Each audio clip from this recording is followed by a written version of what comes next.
Welcome to the Michigan Early Literacy Collaborative Module. The standard presented in this PowerPoint will focus on RL.K.3. This is one part of Literature Standards for Kindergarten Reading in the Common Core. Reading Standards for Literature. This module will provide ways to prompt and support readers by having them identify character settings and major events in a story, to use a balanced literacy model in the classroom, to check for understanding through formative assessments, to understand the assessment cycle, and to integrate the standard in reading and writing instruction.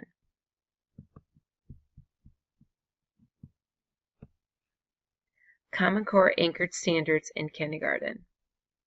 This picture shows all of the anchor standards that are expected to be taught in kindergarten. All of them have equal value and must work together. The area of emphasis will be the blue sprocket here, which is reading literature. Learning trajectories. A learning trajectory is a natural developmental progression in learning and development. Researchers have been identifying the learning trajectories in reading, spelling, mathematics, and even science. If teachers understand their trajectories, they can identify where students are and what their next levels are, and they can build much more effective lessons. The assessment cycle of testing and the information gathered at data reviews will drive your instruction through various things. How you teach this standard will depend on the time of year, either being in the fall, winter, or spring.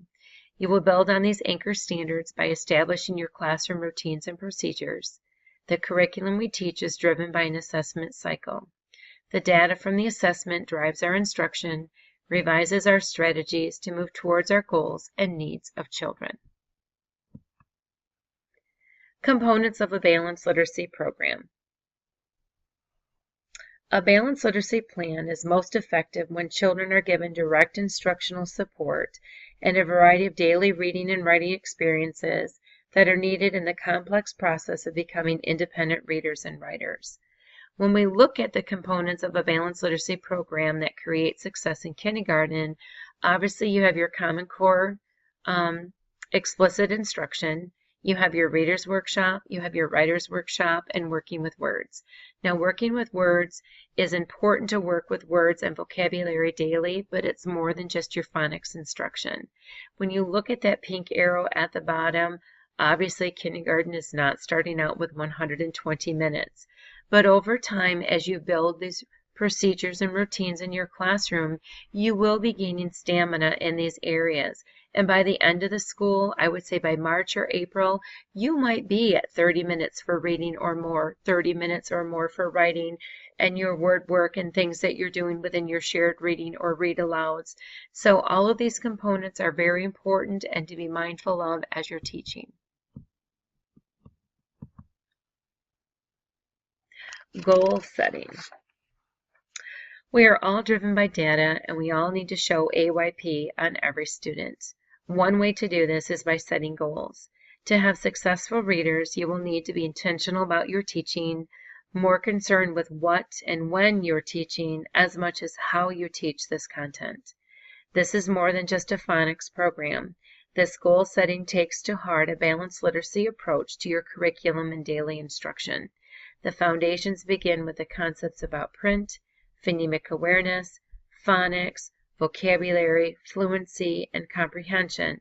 All of these are needed to be a successful reader. Intentional teachers constantly think about the goals or outcomes they want for their students and how their instructional decisions move their students towards their goals. When we talk about scaffolding children's learning, what we want them to do is help build connections through learning.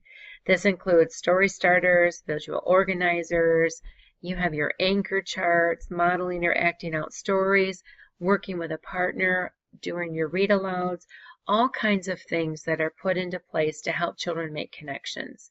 When we look at the ZBD, this was created by Vygotsky, the Zone of Proximal Development.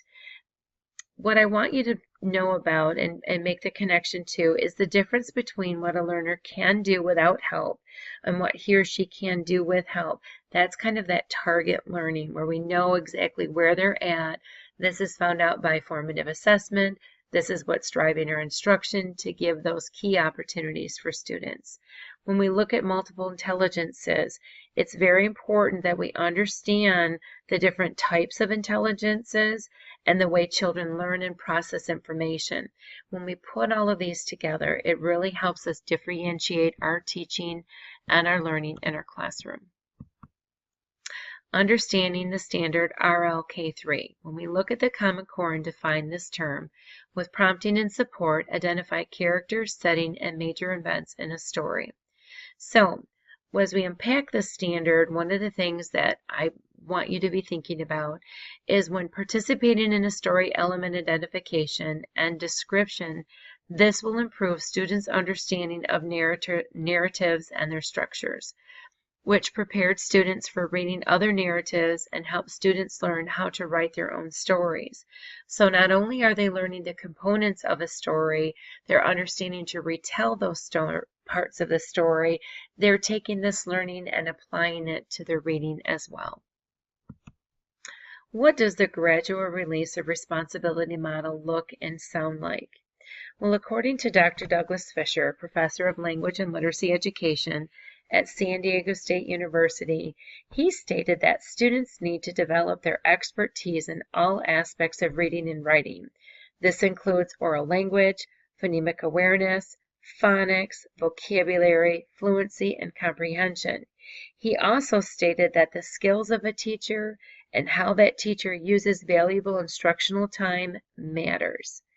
The gradual release of responsibility model of instruction requires that teachers shift from assuming all of the I do's, which is all of our direct teaching, to the we do's, which is modeled and shared, to the you do, which is that gradual release and taking on the accountability of being a learner. Research also shows that optimal learning is achieved when teachers use this gradual release of responsibility model of instruction. Understanding the parts of the mini lesson and a workshop model. This is so important to understand the architecture of a lesson. If you're not familiar with a workshop model, I'm just going to take a few minutes to kind of walk you through this, because the lesson that I prepared in this module is based on this workshop model. So as you look at the components, you have your connection, you have your teach, you have your active engagement, and you have your link. Your link is also integrated with your share. So all of these pieces are put into place, and the goal is to facilitate student growth as readers and writers. So when we're looking at all of these pieces, again, it takes into account the gradual release, the whole assessment cycle, the learning trajectories, all of those pieces pull into place using this type of lesson plan. Here's your connection. Begins with a specific reminder of previous learning. State your learning target. Readers can verbally tell the characters, setting, and what happens in a story. Your connection. Readers, today we can tell about the characters, setting, and what happens in a story to help us understand the story we read. The mentor text that I have for you today is Franklin's Bad Day. I also have a small chart on here, which is a retell with your characters, your setting, your events, your problem, and solution. Now, the two retelling hands I have here, I like both the hands. One is for fictional, one is for nonfiction, and you'll notice the character, setting, problem, solution, but the end one also has that connection, which is text to self, text to text, text to the world. And I really like this this hand because it's really given great opportunities for children in my classroom. Here's your teach. Here the teacher models or explains the precise teaching point by using a familiar text as explained or showing examples. This is the I do part of the gradual release. So your teach. Readers, today we're adding to our knowledge because we know we have learned to notice new things in our stories. We have noticed characters, the setting, and what happens in a story, beginning, middle, and end, by using this retelling hand to help us remember these important parts. Our focus today will be on retelling the story Franklin's Bad Day to your partner. You can reference the retelling chart or retelling hand to model what you're expecting and what you want children to do. Here the students will need to watch and listen to learn. Your guided practice, which is your we do.